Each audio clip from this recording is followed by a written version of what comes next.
राधे। आप सभी का मेरे चैनल पर स्वागत है मिस्टर बबलू निशा ब्लॉग पर। आप सभी कैसे हैं? आशा करती हूँ आप सभी बहुत अच्छे होंगे। ईश्वर करे आप सभी स्वस्थ रहे, मस्त रहे, अपने जीवन में यूँ तरक्की करते रहिए और आगे बढ़ते रहिए, यही प्रार्थना है हमारी ईश्वर से। Good evening friends. आज मैं शाम को ब्लॉग शूट कर रही हूँ। तो जैसे कि सुबह ये गेहूँ पसा रहे थे, जैसे कि नया गेहूँ ये कटाया था तो सुखा कर ड्राम में रखाएगा, मम्मी बोली थी। तो ये सुबह डाल दिए थे। इधर सरसों भी डाल रखे हैं धो के, तेल पेरवाना है, तेल भी ख़त्म होने वाला है। और इधर हल्दी भी सूखने के लिए डाले हैं। हल्दी जितना सुखाओ उतना अच्छा रहता है, उतना बारीक पिसाता है मशीन में। और बकला का दाल भी है। तो सारी चीज़ें धूप में सूखने के लिए रखे थे। तो अब शाम हो गई है तो सारी चीज़ें सब उठा के हम रख दिए हैं। और इधर डुगू का समय हो गया था पढ़ाने का। तो डुगू को यहाँ पे पहले खेल रहा था डुगू, तो उसको बुलाए थे डुगू को, फिर उसको खाना खिलाए। खाना खिलाने के बाद फिर उसका पढ़ने का टाइम हो गया। तो यहाँ पे डुगू को स्कूल का होमवर्क मिला था। तो पहले तो ये स्कूल का होमवर्क कर लेगा तीनों कॉपी में, फिर उसके बाद हम इसे इसको याद कराएंगे। जो नहीं याद है, जो याद है उसको सुनेंगे, जो नहीं याद है उसको याद कराएंगे। तो पहले तो ये होमवर्क कर रहा है, तो होमवर्क करने के बाद ही रिवीजन होगा। तो आराम से आज बैठ के कर रहा है, नहीं तो वैसे तो बेड पर लोट पोट के होमवर्क करता है। लेकिन आज कह रहा था मम्मी मैं यहाँ पे आराम से बैठ के करूँगा होमवर्क। तो स्कूल में जाने से बहुत चीज़ें बच्चे सीख जाते हैं। तो जैसे कि इस वाली कॉपी का रह गया है और दो कॉपी का, एक कॉपी का हो गया है, एक कॉपी का कर रहा है और ये लास्ट कॉपी का रह गया तो वो भी करके नीचे चला गया। तो इधर देखिए इतना रात हो गया है। तो मैं रात को ये ब्लॉग शूट कर रही हूँ। दोपहर को बिल्कुल भी समय नहीं मिला कि मैं अपने बेड को ठीक ठाक कर दूँ, डस्टिंग कर दूँ। तो मैं शाम को करने जा रही हूँ डस्टिंग और बेडशीट चेंज करने जा रही हूँ। देखिए क्या हाल हो गया है। तो सुबह ठीक की थी बेडशीट सुबह ठीक की थी, लेकिन डुग्गू सोया था तो ख़राब हो गया है। फिर मैं सोची चलो चेंज कर देते। आज मेरे को चेंज भी करना था, तो दोपहर को सोची थी करने के लिए तो नहीं चेंज कर पाए। तो सोची अभी जा रही हूँ। डुग्गू को अभी जस्ट पढ़ाई करके नीचे गया है अपनी दादी के पास। तो ये देखिए ऐसी बुक्स वगैरह पड़ी हुई है। तो अभी पढ़ाई करके गया है, अपना होमवर्क करके स्कूल का। इधर कपड़े कुर्सी पर पड़े हुए हैं, सारा समेटना है। जो धोने के लिए रखना है साइड में धोने के लिए रखेंगे। तो चलिए अपने बेड को ठीक ठाक करते हैं, व्यवस्थित कर देते हैं अच्छे से। थोड़ा झिनझिनापन आ रहा है तो पहले साफ़ सफाई कर लेते हैं अच्छे से, फिर इसका लास्ट लुक दिखाएंगे कि कैसा दिख रहा है। ठीक है, ब्लॉग में कंटिन्यू बने रहिए। सो फ्रेंड्स ये देखिए मैं आ गई हूँ यहाँ पर। ये मच्छरदानी पहले हटा देंगे तभी बेडशीट वगैरह चेंज कर पाऊँगी और डस्टिंग कर पाऊँगी। तो सुबह ना इतना काम में बिज़ी हो जाती हूँ, कभी कभी ना इतना काम रहता है बिल्कुल भी समय नहीं मिलता है कि अपने बेड को ठीक कर पाऊँ। तो आज मतलब बिल्कुल भी समय नहीं मिल पाया, पूरे दिन मैं इतना बिज़ी थी। तो मैं सोची चलो इसी टाइम कर लेते हैं, जब भी समय मिलता है तभी मैं अपने बेड को ठीक ठाक कर लेती हूँ। तो वैसे ही मेरे को इस समय शाम को समय मिला तो चलो मैं सोची चलो कर लेते हैं ठीक ठाक रहता है। तो बेड तो देखने में भी अच्छा लगता है, ऐसे फैला हुआ रहता है तो अच्छा नहीं लगता है, मेरे को बिल्कुल गंदा सा लगता है। तो इधर पहले तो मैं सारे डुगू का टॉयज़ वगैरह हटा के पहले डस्टिंग कर देती हूँ अच्छे से।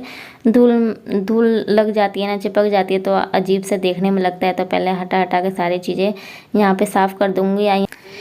तेल रखी हूँ, डुगू मतलब रात में सो जाता है तो उसके पैरों में ऑयल लगा के मालिश करती हूँ, क्योंकि दिन में वो करवाता नहीं है। तो जब वो सो जाता है गहरी नींद में तभी करती हूँ उसके पैर की मालिश। और इधर देखिए आप लोगों से बात करते करते मेरी सारी डस्टिंग वगैरह भी हो गई है बेड की, और बेडशीट चेंज करके मैं दूसरी बेडशीट लगा दी हूँ। तो मेरा रूम कैसा लग रहा है ज़रूर बताइएगा। और ये बेडशीट पता है कब की है? जब मैं बहुत ज़्यादा छोटी थी, जब मैं 6th या 7th क्लास में थी, तो वहाँ उस टाइम मेरे को बहुत ज़्यादा शौक़ था पेंटिंग करने का। तो उस टाइम ये मैं डिज़ाइन बना के पेंट की थी। तो मम्मी संभाल के रखी थी कि जब शादी होगी तो लेके जाना। तो तब तक मतलब संभाल के रखी थी। तो मैं ससुराल आई थी तो इसे कभी कभी बिछाती हूँ ताकि ये ख़राब ना होए। जब मेरा मन करता है बिछाने का लगाने का बेड शीट तो यही वाला लगाती हूँ। तो मेरे को मतलब बहुत ज़्यादा ये बेडशीट मेरे को बहुत ज़्यादा पसंद है। तो इधर मैं साफ़ सफाई करने के बाद, सारी डस्टिंग करने के बाद, ड्रेसिंग की भी मेरी डस्टिंग हो गई है, अलमारी की भी। तो यहाँ पे कुछ रेगुलर वाला सामान है तो बाहर ही रखती हूँ। तो इधर देखिए ड्रेसिंग की भी मेरी डस्टिंग हो गई है, और इधर डुगू भी सो गया था तो खाना खिला दिए थे, तो फिर ऊपर ही आके सो गया था। ये देखिए इतने सारे कपड़े धुले थे तो फोल्ड करने के लिए इतने सारे कपड़े बाकी है, तो अभी इसे भी फोल्ड करना है मुझे। तो इधर देखिए मैंने सारे कपड़े फोल्ड करके रख दिए हूँ, तो अभी इसके जगह पे सारे जो जहाँ रखाते हैं जिसके जिसके कपड़े सारे अरेंज करके रख दूँगी। सारे तो फोल्ड हो गए और कुछ कपड़े धुले थे तो यहाँ पे सुखाने के लिए रख रही हूँ। तो यहाँ पे सूख जाएगा तो फिर बाल्टी में रख दूँगी, कल नेक्स्ट डे डालूँगी कपड़े। तो इधर पहले तो मैं सुखा लेती हूँ फटाफट। और आज मैं मतलब शाम को व्लॉग शूट करना शुरू की हूँ इवनिंग से, तो 5 या 5:30 बजे से, शायद या 5 बजे से मैं व्लॉग शूट करना शुरू की हूँ और 7:30 बजे तक। तो ये आज का मेरा ये रूटीन है। तो मैं शाम के समय ये सारी काम करती हूँ। अगर दोपहर को ये सारे काम नहीं हो पाते हैं तो मैं शाम को ये सब करती हूँ, और ऐसे ही मतलब अपने काम को मैनेज करके चलती हूँ ताकि टाइम पर सब काम हो जाए। और जो ना हो पाए टाइम पर तो इस समय मैं कर लेती हूँ, क्योंकि शाम को थोड़ा सा मैं फ्री रहती हूँ तो इस समय फटाफट कर लेती हूँ।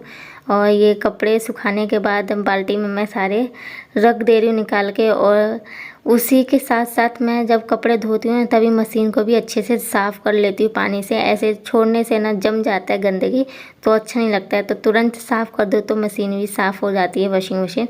तो मैं पहले तो साफ़ कर लेती हूँ, फटाफट धो देती हूँ चारों तरफ से। धोने के बाद फिर मैं नीचे चली जाऊँगी खाना बनाने की तैयारी करने। तो चलो देखते हैं नीचे क्या बनता है खाने में।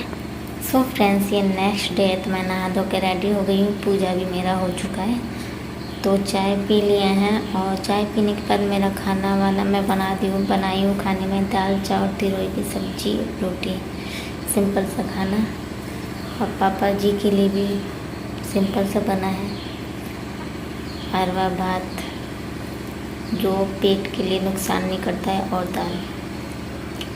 तो अब हम आए हैं रेस्ट करने। डुगू गया है स्कूल, अब वो 1 बजे तक आएगा। कपड़े धुली थी रात में तो सारे कपड़े बालकनी में डालती हूँ। और सुबह तो इतना तेज़ तूफ़ान आया था, मुझे लगा कि बारिश होगा, लेकिन बारिश होने का नाम ही नहीं। लेकिन तूफ़ान बड़ी तेज़ आया, कहीं हो रहा होगा बारिश, तो मैं क्या सीधा तूफ़ान आया तो मुझे भी लगा कि बहुत तेज़ होगी बारिश, क्योंकि बिल्कुल काला काला बादल छा गया था।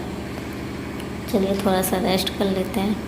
सोच रहे हैं रेस्ट करने के बाद थोड़ा कपड़े प्रेस कर देंगे। तो लाइट चली गई है तो लाइट का वेट कर रही हूँ। तो जब तक जा रही हूँ मैं रेस्ट कर लेती हूँ, लाइट आता है तो कपड़े प्रेस करेंगे। आज कुछ कपड़े इकट्ठे हो गए हैं कपड़े प्रेस करने के लिए।